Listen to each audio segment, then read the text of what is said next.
আপনাকে কি করে ভালো না বাসি ইয়া রাসূলুল্লাহ। যখন আপনি আমাকে ভালোবেসেছেন সেই 1400 বছর আগে, যখন আপনি আমাকে মিস করতেন, আশা করতেন যেন আমার সাথে দেখা করতে পারেন, অথচ তখনও আমি জন্মই হইনি। সেদিন সাহাবীরা আপনার চোখে পানি দেখে বলল, ইয়া রাসূলুল্লাহ, আপনি কাঁদছেন কেন? আপনি বললেন, আমার ভাইদের খুব দেখতে ইচ্ছা করছে। সাহাবীরা বললেন, আমরা কি আপনার ভাই নই ইয়া রাসূলুল্লাহ? আপনি বললেন, না, তোমরা আমার সাহাবী। আমার ভাই হলো তারা যারা আমার পরে আসবে এবং আমাকে কখনো না দেখেও তারা আমাকে বিশ্বাস করবে।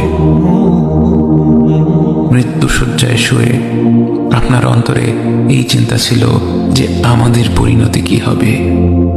উম্মতি উম্মতি বলতে বলতে আপনি আপনার রবের নিকট ফিরে গিয়েছেন।